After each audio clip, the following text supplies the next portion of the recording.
I was asked to speak about the social economy movement in Quebec and beyond, and I think it's a subject that could be taken from very different perspectives, but I'm going to take it from a historical perspective because as we are going through a very rough period, shall we say, in Quebec. We have a new government that was just elected supposedly on creating jobs, but in fact has come in, and a small group of men have put forward the fact that what we have to do for the future of Quebec is put in very, very severe austerity measures. So nobody is avoiding this kind of, compressor that's coming in and in the next few months and has already begun to be cutting and slashing and burning just about everything that's being financed by government in Quebec. And yet at the same time, in this context, we're being told by our Premier, we're being told by the Minister for Economic Development and others that the social economy is not going to be touched, it's safe. Because it's a good investment, because it's an important part of the economy. Of course, it's not so simple, because if the house you're living in, everything is being slashed and burned and it's only your room that isn't touched, it's not exactly the same thing. But nevertheless, I think it shows us to what extent this movement has built in Quebec to the point where no matter what the party in power is, it is seen as an important contribution and and all the potential that it has in terms of the development of our communities and the development of our economy. So what I thought I would do is talk to you, but it's forced us also to think about what is it that has taken us there? What is it that we have as everything on all the structures around us and all the ideas around us are being shaken up?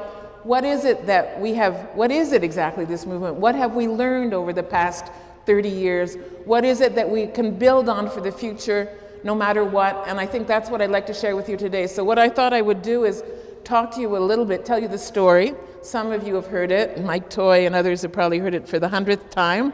Next time you'll do it, Mike. But I'll talk about how we built this movement, what it's all about. Talk a little bit about the role of government, because I think it's important that, and this movement has built partly because we have been able to have very constructive relationships with government. So talk about the role of government, what it has been, how it has helped, how it has hurt, and how we can continue to work.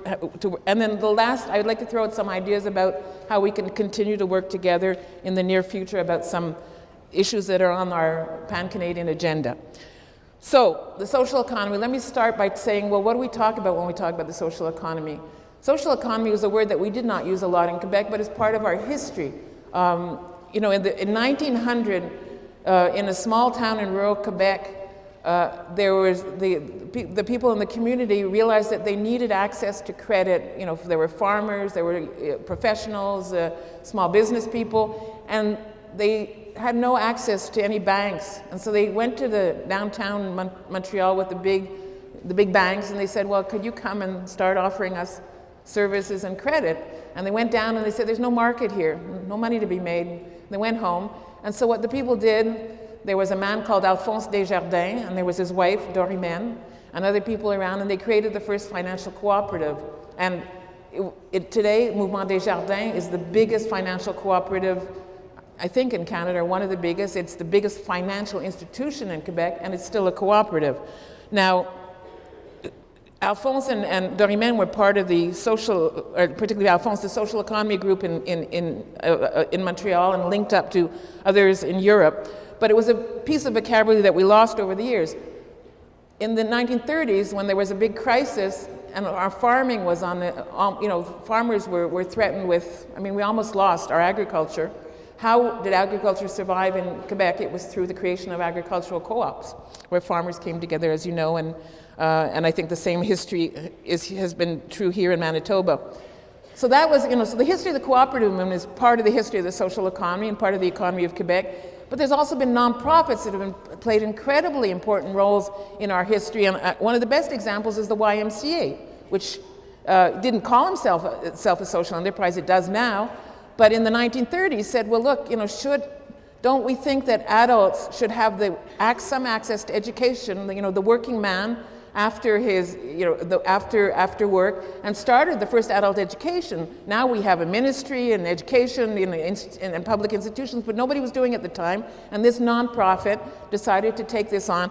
So these are all examples of how social economy organizations have played an important role in building what our society is today, but there was no recognition. And then, of course, there was a period coming out of the Second World War, what we called the period of tripartism, where the whole vision of economic development was focused on big business, big government, and then the labor unions, and the social contract was around that.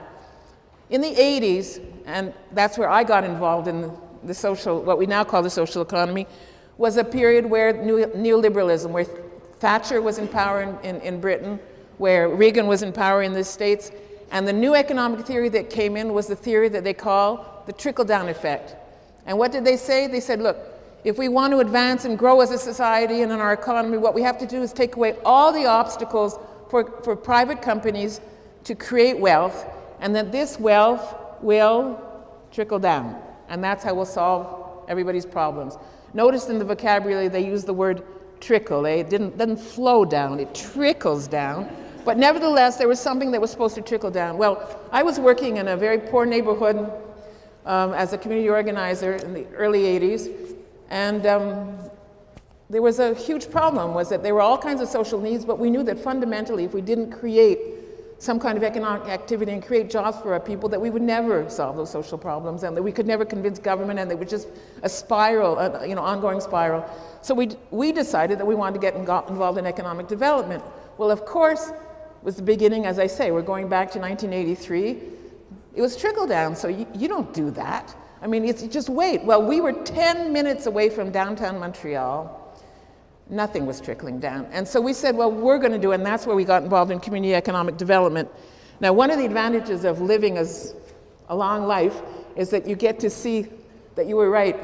Because 30 years later, the OECD has come out with studies and has now said officially and proved that the trickle-down effect does not work. That over the past 30 years, we have never had more wealth creation in the world as ever before, and yet the gap between the rich and the poor, within communities, within countries, on the planet has never been greater. So guess what? Even the OECD is saying what we were saying in 1983 is the trickle-down effect does not work, and that what we have to start talking about, there's new slogans, inclusive growth, or different kinds of things like that. So that's basically what we were talking about when we talked about community economic development, wasn't it? It was inclusive growth. Anyway, all this to say that this was an important beginning in the early 80s, where community organizations like you did here and you have here sort of said, well, look, let's take on the issue of economic development. Let's take on the issue of job creation, but let's take it on from a perspective of supporting our communities and making sure that economic development benefits the people in our community, including the most poor and the most excluded. Of course, we were crazy people at the time, but we started organizing as you've all been through that if you're community organizers, and began to build and I'll fast forward in a minute. The same debate, and I think this is an important part of the Quebec context, took place within the labor unions.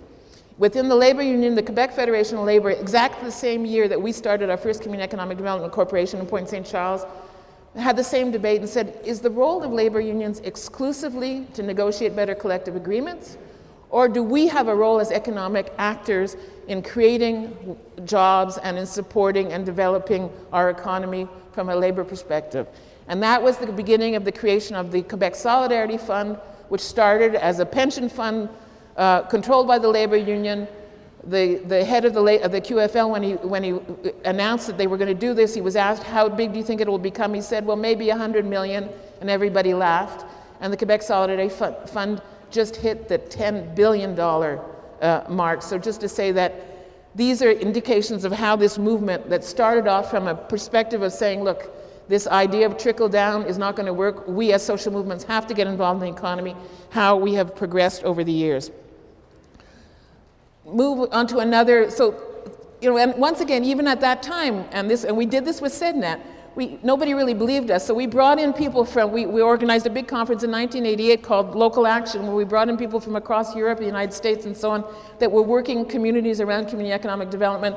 And that's where by showing that this was an international movement, we began to get public policy to support community economic development in Quebec. In 1996, we had another major movement or major event that helped us move forward, was bad times. You know, sometimes bad times create opportunities, and this has definitely been the case for the social economy movement in Quebec. It was in 1996. We were coming out of the referendum that people remember. It was our society was divided right down the middle on that one. We had a 14% unemployment rate, official unemployment rate. Standards & Poor's was calling government to say that they had to cut back on government spending. I was actually in the Premier's office when he got a call from New York. These things actually do happen.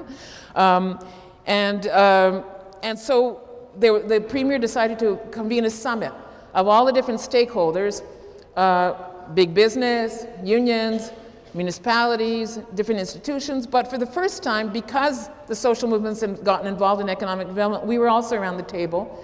And there was a working group that was created for this summit called a Working Group on the Social Economy. Chantier in French, in English means a working group, as well as a construction site. And so here we had a challenge of seeing how the social economy could contribute to economic development, create employment, in a context where government was saying, look, we have more money, and we're not going to create the jobs, so what do you have to propose? And in that context, we came forward, we brought together social movements, community economic development people working in different sectors, daycare, home care, and so on, and came up with an action plan and what we called it was called Ozone Solidarity. Let's dare to practice solidarity within the heart of the economy, and basically stole the show in this particular context, showing to what extent social economy enterprises and social and local development organizations can innovate, can use all kinds of different resources to create employment, to respond to community needs, and to contribute to the overall growth and socioeconomic development of our province. And it's in that context that our organization was able to put the social economy on the map and to start government policy to move in a much more important way in support of this new approach to social and collective entrepreneurship. Today, if we fast forward, the Chantier d'économie sociale is an organization that is now recognized in legislation, in government legislation, a framework legislation that was passed unanimously by the National Assembly in last fall, a little bit over a year ago, so voted therefore by all the political parties, that recognize that the social economy is an integral part of the socioeconomic infrastructure of Quebec, has important potential, and therefore that government must take into account in all its ministries, in all its institutions, and all its policies, the reality of the social economy, the contribution of the social economy, that creates a partnership table where it has privileged partners, which include the Chantier and the old cooperative structures, to work together with government to support and develop innovative public policy in support of the social economy. And that this framework legislation, I say, not only has an impact across all government institutions, but also a requirement to report back to the National Assembly on progress that is being made within that context. The Chantier over the years, how did we get to that point? Well, it's been a long process. It's been a process where we've worked on building what we call today an ecosystem for the social economy that begins at the local level, because that's where things happen. That's where social economy enterprises emerge. We always say that social economy enterprises are born out of community responses to needs and aspirations of communities. And therefore, for us, it's always been very important to strengthen intermediaries at the local level that can really support the development of this social economy. And when I'm talking about social economy, I'm talking about cooperatives, I'm talking about nonprofits, enterprises that are producing goods and services where their mission is to make sure that it's profitable to the community as opposed to making it profitable to outside shareholders and investors. Obviously, we have to arrive at a bottom line that is not in the red, but the whole mission and the whole vision is very different. So today in Quebec, we have across Quebec local development organizations, community economic development organizations in urban areas and rural areas who are mandated by law to support the development of the social economy, support the development also of traditional enterprise, but to support the development of the social economy. So no matter where you live, and we've been working with First Nations, who are also part of our governance structure, to make sure that those kinds of services and those kinds of are offered as well within First Nations communities by First Nations organizations. So the local structure has been extremely important as the place where these initiatives emerge, consolidate, and development. We've also organized ourselves on a regional level so that Quebec is divided into 17 regions, and in every region of Quebec we have a regional pole of the social economy that brings together all the different stakeholders that are working to support, to promote this form of entrepreneurship, and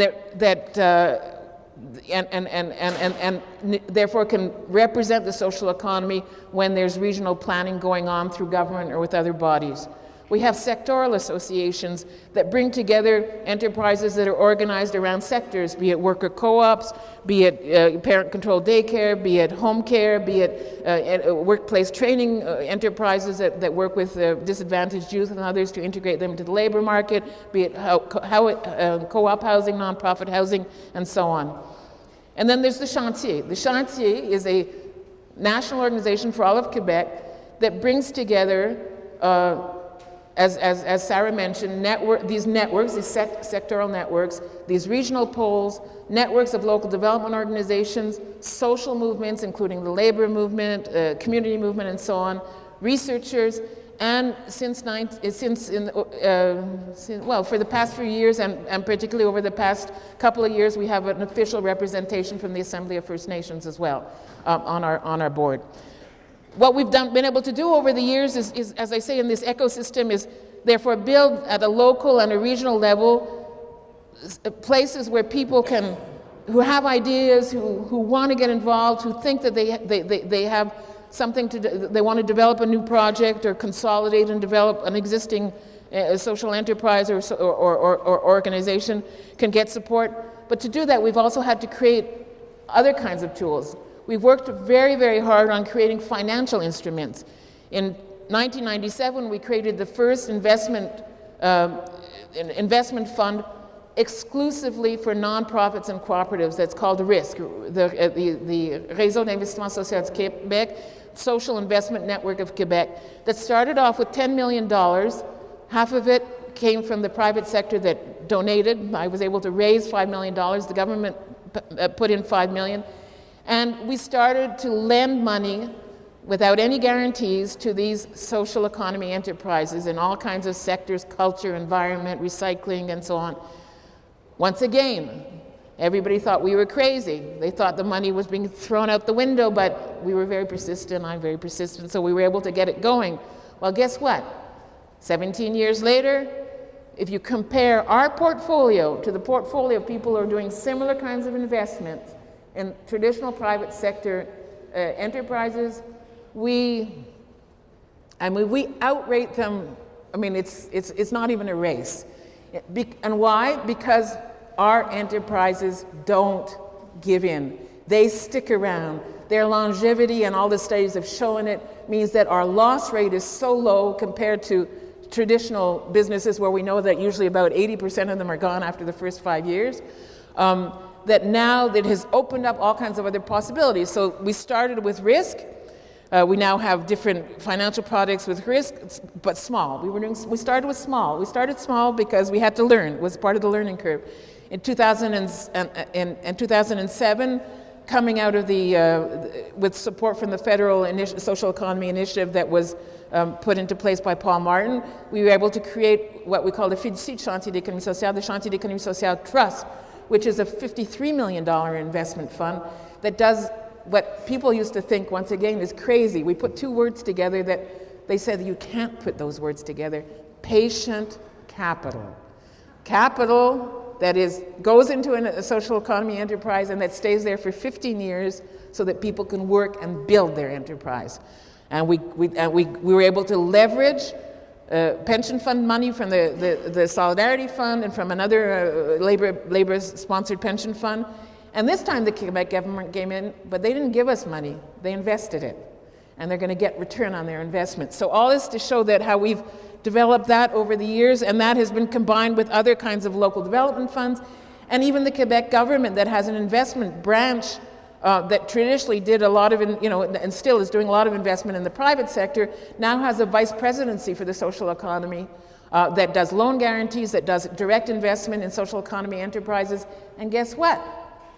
What is the best and the most performing vice presidency at Investment Quebec because of the low loss rate?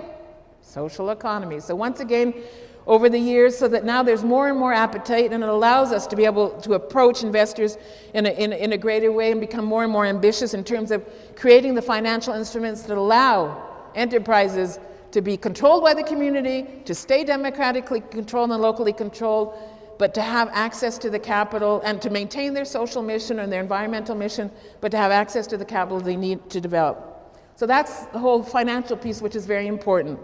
We've also worked around the issue of training. In Quebec, we have a whole network of what we call sectoral councils, the aerospace industry or the mining industry and the construction industry, where unions and employers come together with public services to define what are the needs for training within the sector and creating apprenticeship programs and so on. Well, in 1997, that's what we said. We said, you got to recognize the social economy, we need the same kind of tools. So we have a sectoral council that once again has been able to create all kinds of training programs and including apprenticeship programs in our social economy enterprises that allow people, often people coming from situations of social exclusion and so on, to not only to get the kind of training they need, workplace training often, to be able to get the recognition and to develop and become more and more mobile within the labor market, as well as improving the quality of services. So the whole labor force development sector has been very, very important in terms of moving the agenda of the social economy forward.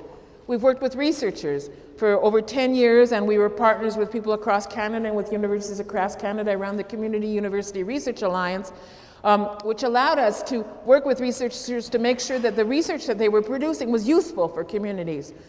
And that created a whole wealth of knowledge that has been very helpful, not only for ourselves, but also in terms of public policy, because you have, the results of research that show the impact of the kind of work that is being done. That is able, for example, allowed us to be able to show how government gets back its money when it invests in workplace training businesses, when it invests in social enterprises for the handicapped, when it invests in parent-controlled daycare, and that the return on investment in cold, hard cash is out there. And of course, we haven't even talked about the return on investment in terms of human dignity and community vitality.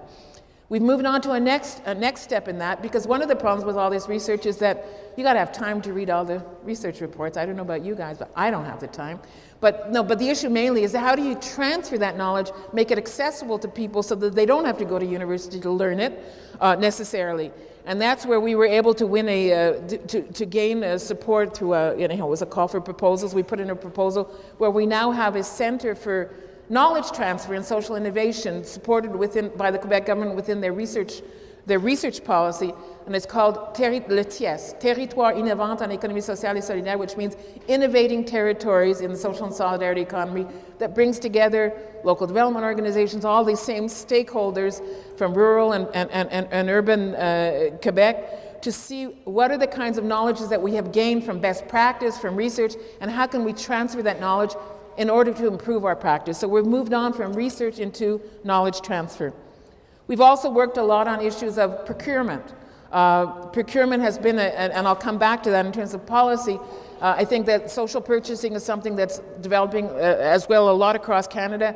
And we've taken it a little bit further by creating a new enterprise called Commerce Solidaire, Solidarity Commerce, which is a transactional platform that allows our social enterprises, first of all, to come together to use their buying power to negotiate with suppliers, but also will now become a platform for consumers, individual consumers, municipalities, institutions, private sector, government, to be able to identify products and services that they want to buy and to therefore to increase social purchasing and increase the capacity of enterprises to get their services and products out there.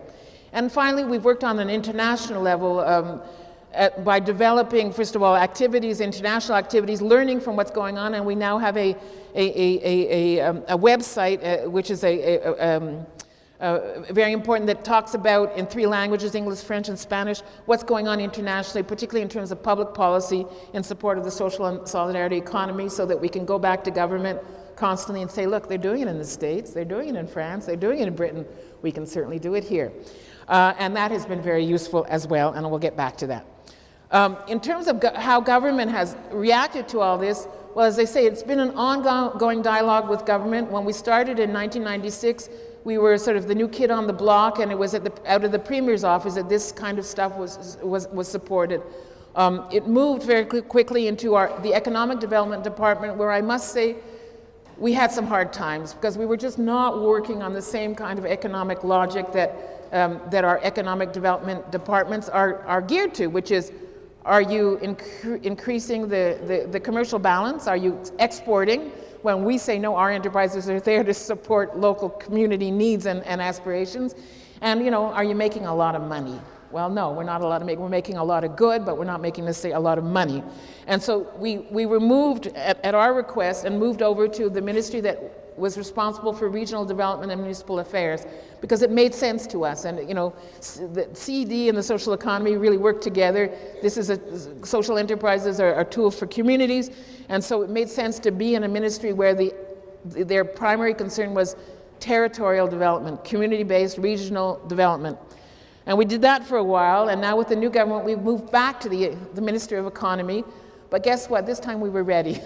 And this time the logic and with the framework legislation, it means that we're getting back into the circuits and being able to look at all the support that's been given to traditional enterprise, and always come back to our main theme, which is, if you're doing it for the private sector, traditional private sector, there's many more reasons why you should be doing the same thing for the social economy sector. So this has resulted in all kinds of different government policies over the years.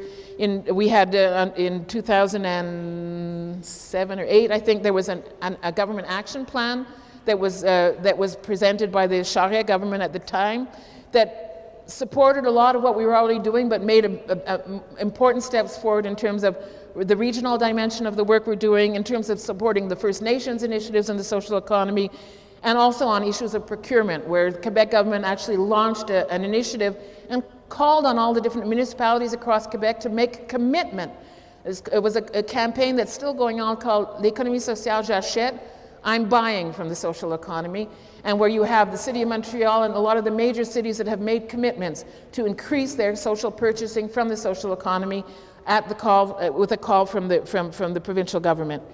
We've developed partnerships. We signed a partnership with the City of Montreal several years ago around the social economy. A partnership in the sense it wasn't a policy. What we said is, this is what the social economy is doing for the health and welfare of the city, and because we are contributing as a partner, the city should increase its way of supporting the social economy. So basically, it's a mutually beneficial partnership.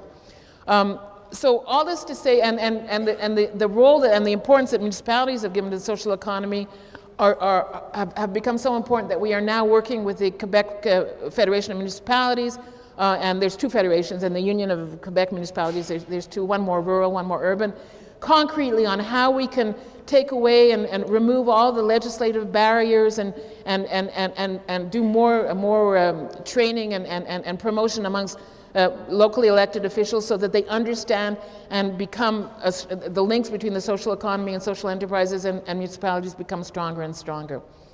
So all this to say is, this is what we've built over the years, and has led us to a situation where even where there's this almost a tsunami in terms of what's going on in Quebec, where everything is put into question, where the social economy somehow is staying above sea level.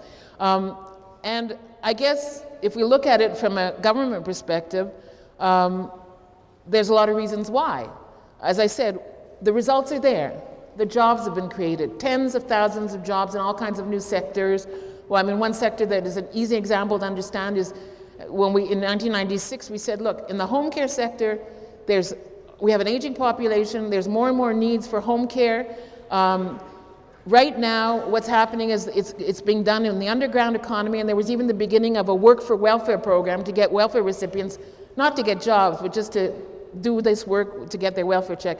We opposed that and said, look, we've got to be able to create enterprises and give real jobs and quality services to our elderly, negotiated a program of shared costs, and today there's 7,000 people working in these enterprises across Quebec, and as they grow, we calculate in the next few years that number can probably double. They're all cooperatives, they're nonprofits, they have volunteer boards, they're working within communities, and they're creating employment, and they're responding to needs. As I said, I mentioned the investment. We now calculate that in terms of investment, we have assets of over $1.4 billion that are sitting in different enterprises across and in our financial institutions dedicated to the social economy. We've been able to respond to needs, and this is clear. Government understands that. Sometimes they actually think that we can work miracles, which we can't, but we can do some really innovative stuff. And so when there's new needs that emerge, be it in recycling, care for the elderly or whatever, they understand, and we understand how we've been able to respond to these needs in very creative ways. We've been able to leverage more and more private capital in a time of rare resources. This is obviously very important. As I mentioned, we've been able to work with and get a lot of support and partnerships with municipalities. We have more evidence that's come out of the work with research, as I mentioned before, that is being able to show that this stuff works. As it works for people, but it works also from a financial and from a government perspective. We built institutional alliances. We are now in all the different business schools across Quebec. The social economy, social enterprise, collective entrepreneurship has become one of the newest and the most dynamic kinds of issues that are being looked at, and particularly where the students are actually demanding that their institutions open up to this other logical form of economic development. We have investment partners, we have private sector partners, so there's all that. Those alliances have been really important in making sure that the social economy continues to build. And as I mentioned, these international networks that have shown us the models, but also where Quebec has become a model, and that's always great when we talk to our partners and to politicians, when we say, well, yeah, but everybody across the world is looking at how we're doing a good job. It's not the time to work backward. Well, that has been a very useful strategy as well. But fundamentally, why is the social economy going to survive this tsunami? It's because we've become a movement, a real movement, a movement that shares a vision, a movement that brings in people with different perspectives, different realities, be as I say, our First Nations, our new arrivals from immigrants, young people, and that all together we understand that what we're doing is important, not just in the short term and in the long term. And that actually has led the Shanxi to change its mission. Our mission was originally to promote the social economy, to develop it, to create the conditions, to bring people together. And we kept all that as our part of a mission, but that is something that's really important, is that what we're doing is also building the social economy as part of a new development model, because we know that fundamentally social economy is important. It's not the answer to all, but that if we really want to achieve our aspirations, it's the whole way that our economic model has been developed, the whole development model that has to be transformed, and that the work we're doing with our partners from different social movements, from the First Nations and so on, is to rethink our development model so that it becomes sustainable, and that we place human beings at the center of what that economy must become. So that's been the movement. That movement, and it brings me to my more philosophical perspective, is what is it, therefore, if you take away all the structures and all the statistics and so on, what is it that we have moved forward on? And I suspect that you people also have moved forward on. And it's something that's solid, that we're not going to move, it's not going to be taken away no matter what. The first, I would say, and we've certainly come a long way from the first time I came to Winnipeg, and I think you probably have too, is our understanding of the economy. When I started in 1983, and I tell this story often, I really thought the economy was an exact science. It was like a mathematical thing, because that's what we were being told. There was only one way you could do economic development. And then we learned that it's, in French, it's said, here in English you say it's a social science, and in French we talk about it as a human science. That the economy is basically not a pure science. It's like sociology or whatever. It's based on human choices. And therefore, when we're talking about economic development, we can make choices. And there's not one way of doing that. Of course, if you go to our economic departments in most universities, That's what's the problem is that there's only one vision of the economy that is being taught, and it's the wrong one. It's the one that even the OECD is saying hasn't worked. But nevertheless, that's the dominant one. But it's interesting to see, even on a international level, how more and more economists, how our perspective is being validated by, for example, the Nobel Prize that was given to the first woman that got the Nobel Prize for the economy, Eleanor Armstrong, who said basically, what's the best way for us to manage natural resources? Big question here in Canada, big question in Quebec. Well, not government, too big bureaucracy, doesn't necessarily get it right, not the private sector, because it's, it's such a short-term perspective. What she said, and she won a Nobel Prize for it, is collectively, democratically, citizen-based organizations. Well, that's what we talk about when we talk about the social economy. So we're getting that kind of validation at an international level, and there's even an international level movement of students who are requiring, there was something that came out, I don't know if it came out in the papers here, signed by students from I don't know how many countries that are demanding from their universities that the teaching of the economy transform to be a more pluralist kind of vision of what the economy actually is. So that's been something that we've really learned and is very important, so that nobody can pull the wool over our eyes anymore when we have a debate on the future of our economy. Second thing that we've really gotten under our belt now is we understand money. We understand how money works. We understand how investment works. And that, again, we've learned that you can actually, and that our way actually is even better than many other ways of investing. How financial markets work, how we can leverage private capital. And as I said, we're at the point now where we just had a study, get a study done every few years of all those involved in social finance, where we're up to $1.407 billion in assets in the social economy in Quebec. And in terms of development capital, which is a broader vision, $17 billion, which is controlled by the labor movement, by local development organizations. So we're sitting on a lot of assets, and at a more micro level, community organizations are buying their buildings, are setting up enterprises. So we've learned how to handle money, and that's an important piece. We've learned to work with government, as I said, through processes of co-production. If I look over the past 30 years in Quebec, all the policy that's come in at a city level or at a provincial level has been a process where we, the movement, have proposed things to government, have been proactive in saying, look, we don't just want you to do it. This is the way we think we can work together. And so there's been this whole evolution in the sophistication and the way we work with government, so that we're working together to build this social economy based on human development and not just on capital. As I mentioned, we've got more knowledge. We've learned how to co-construct knowledge. We're learning how to transfer knowledge with our universities and so on. That's something that nobody's going to take away from us. The means of communication, that's come with new technologies, but now we have a capacity to communicate that we never had before. And we have more and more social economy enterprises in the field of the new technologies that are showing us the way forward through open data, through all kinds of different, that I can't even explain, I'm too old for that, but are doing absolutely amazing things in terms of how we can build this social economy through and use the numeric tools that are available to us. The other thing that I find extremely encouraging, and here I'm speaking more as a grandmother and somebody who's been in this place for a long time, is how we have a cohort of youth that are coming through that they're starting, where we're stopping, and they've been studying what we've been doing because we've been doing it long enough, so they don't have to go through the same learning curve.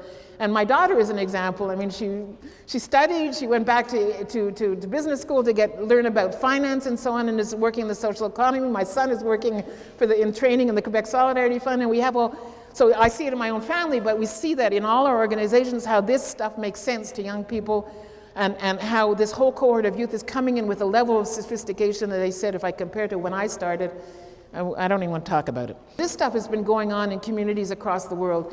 People, us, what we did in Point St. Charles, what you did here in Winnipeg, realizing that we had to take on the issue of economic development from another perspective. Well, there are people across the world that were doing that. The difference now is that we now have our networks. We have networks of civil society. We're part of an intercontinental network with organizations on all the continents. But it's being recognized at the highest level, at the European Commission, at the OECD, and at the United Nations. The United Nations, a year ago, created an interagency task force that brings in the International Labour Organization that is working on the issue of decent work and said, social solidarity economy, that's the way to go for a decent work agenda. The agriculture, the FAO that works on agriculture said, well, if we want sustainable development and food sovereignty and so on, social economy, social solidarity economy is the way to go. The women, United Nations Women that says this is a women's economy, as I mentioned before. So all these different agencies have come together to work and put forward and promote the social solidarity economy as part of the UN agenda. So that kind of recognition is coming forward in a big way. It's coming forward in a big way amongst municipalities. We participated last November and are returning to Seoul in Korea, in South Korea, in November to a new global association of local governments and civil society organizations within the social economy that has been convened by the mayor of Seoul. The Seoul is the third largest city in the world. I think their metropolitan area is like 25 million. So, I mean, we're talking about this kind of recognition is coming across cross borders, across levels of government at an international level, and is obviously not only a source of tremendous learning, but also a source of recognition that we can use here in our own country. Our strategies are also changing and evolving with the times. More and more we're getting into the heart of the economy. We're moving, yes, social services are extremely important in the social economy, but we're also moving into areas of production. For example, we worked a lot with the labor movement around the whole issue of worker co-ops. We have an aging population in Quebec. We have an economy that's based on SMEs. Everybody's very concerned in the business community about who's going to take on the next generation of leadership in these enterprises. And we said to them, well, maybe we could think about the workers taking it on. This is being done in the States, it's being done elsewhere. And so just to give you an example, we're doing active promotion with the 3 major labor unions around worker co-ops in the workplace. A choice of development, yes. We're working also with labor unions around the democratization of collective services. We're working with the nurses union who are fed up with the way our medical system and our health system is based on doctors and hospital-centered perspectives.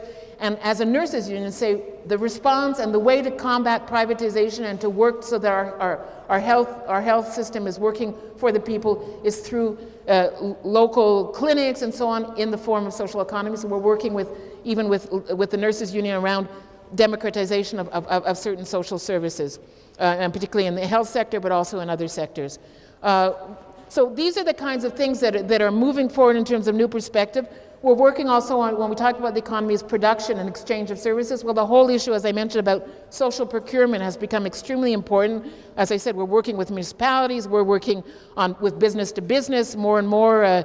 I see here that we're going to be having lunch and it's going to be furnished by a social enterprise. Well, that's the kind of thing that should be going on and is going on more and more across Quebec. We're even working with a network of buyers in some of the big corporations and the big institutions in Quebec that want to buy more from the social economy enterprises, therefore are working on building links from that perspective. So we can see that and as I said, the new technologies are going to be integrated into all this kind of perspective, because that's really the wave of the future, and I think that's the way we can grow. So we're moving forward, there's lots going on. The role of government, of course, is still important, and that's why we are concerned with what's going on at our government level, and we're concerned with what's going on at the federal level.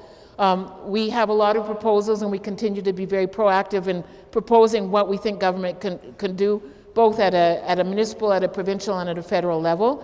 There'll be a workshop this afternoon with people that we work with around the whole issue of access to capital. There was a recent report that we were participated in that was about leveraging private capital for for social good, that was given to the federal government, and there's people across Canada that are working to promote that in the context of the next federal election as well. We're working on opening programs on access to capital. So the role of government is extremely important, but it's hard to, because each context is different. But what is clear is that what has really made a difference in the context of Quebec is the support that government has given to intermediaries at a provincial level, the chantier, at a regional level, at a local level, because This, you know, and because what we often forget is that there's a huge infrastructure out there for private sector enterprises. There's all kinds of tools. We have to build our own infrastructure that takes into account the reality of where we're going, what we want to do, and what we want to build, and that's where government has an important role to play. So I'm going to finish. Sorry, I don't know how long I've talked, and we can maybe go in for questions if I have any time left, or otherwise we'll have a break. But what I would just like to say is that I think that the lessons we've learned from the social economy in Quebec is movement building takes time. Movement building starts in community, and that's what I think you guys have really got it right, and I can see that this has been moving forward. I think that we have to work together nevertheless, because even though local is important for us to get things together, we have to sort of squeeze the middle out. And so maybe there's some things that we can work on and talk about during the day and in the future. First of all, we do have a federal election coming up. We got to get this stuff on the agenda. Let's work on that one. I know CEDNet has done a lot of work. We've supported their stuff. We've let them do most of the running ahead, but we just keep saying it. That's good. But I think we have to be more active in the next year to get this onto the agenda independently of what government will be elected. We have to get our provinces working together, and I addressed the minister from your province. I think that if the provinces get together and talk about this stuff and all the good stuff that is being done, that's the way we're going to get it on the federal agenda, but that's also the way we're going to have mutual learning so that across Canada these kinds of tools and new tools can be built for all people, no matter where we live in Canada. And finally, there's a cities agenda, and I'm going to throw out an invitation to the city of Winnipeg or to other municipalities. Our mayor had met with the mayor of Seoul in Los Angeles a few weeks ago, and we announced by Twitter and by his Facebook page that Montreal will be hosting this Social Economy Global Forum on local governments and the role of local governments and civil society working together to develop the social economy. We will be obviously very involved in organizing it. And so I think that this might be a good opportunity in 2016 for us to come together and maybe to get the city of Winnipeg and other municipalities in there, because this is the future. It's the future of our communities, it's the future of our cities, it's the future of our planet that we're talking about. Thank you very much.